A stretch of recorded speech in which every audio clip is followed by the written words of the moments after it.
thing that I really love about Pierce Dining Hall is the knockoff cereal brands that they have to offer. Right. The thought is it's probably too expensive to get the real stuff, so they have to get the off-brand stuff instead. You know, so we don't have Cocoa Puffs, we have Cocoa Roos. We don't have Fruit Loops, we have Fruity Loopies. Fruities. We don't have Raisin Bran, we have Raisin Bran. Raisin Bran is simply not copyrighted. Because why would the people at Kellogg's waste their time with that bullshit? Who's gonna make a knockoff of our shitty product? What would they call a knockoff of Raisin Bran? Dry fruit flakes? Like, what are they doing? I actually really love Raisin Bran. It's probably my favorite cereal. It's delicious, you know? Yeah, it's great. Do you guys know what voyeurism is? For those of you who are not so enlightened, voyeurism is the act of watching other people have sex. And for the longest time, I thought that is so disgusting and perverted. You're watching someone at such an intimate, private moment. How could anyone ever do that? But here's the thing. Nobody thinks they're a voyeur. Until opportunity strikes. For example, I was in my mom's apartment this summer.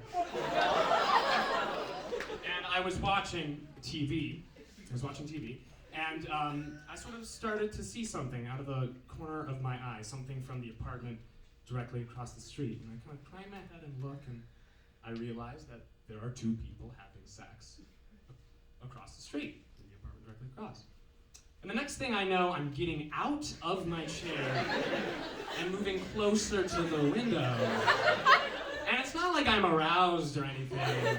I'm just fascinated by the ritual. They aren't going to use it? All right, okay. They're going to, and she's gone. Happy birthday to you, sir.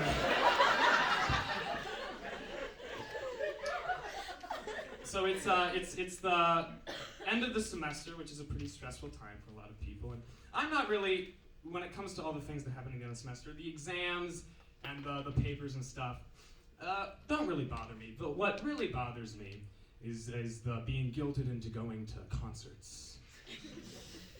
There are a lot of a cappella groups on this campus, and some of them are really great. You know, some of them have some nice musicians. They're good at what they do, but something that I realized is that quality rarely matters in a cappella, because it's still an hour of dum bum ba dim dum, no matter how good they are. You know? And people tell me, it's like, well, no, there's like this hierarchy, and some are better than others. Like, have you ever been to a River Screechers concert, Ted? Like, no, I went to the Cocoa Roos concert instead. The Dry Fruit Flakes concert. Is that derogatory? I'm scared. I'm scared of bears. Because I don't know if you knew this, but quite dangerous. You know? There are always people who feel like it's their duty to tell you what you should do in the event of a bear attack.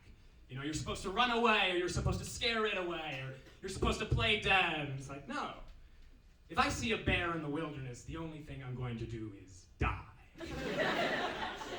The second that happens, it's game over, man. The one that really makes me laugh is the idea that you should play dead when you see a bear in the woods. The thought being that a bear is not going to eat something that they themselves have not killed. It's not a hypothesis I'm willing to test. It's like, how dumb do you think bears are? You think they're going to fall for like your middle school acting skills? You know, like imagine you're a bear walking through the woods, being the god that you are, and you stumble upon some hiker, and you see them do this. Oh shit, it's a bear. Oh my goodness, I perished. Oh, Mr. Bear, please don't eat a poor dead man.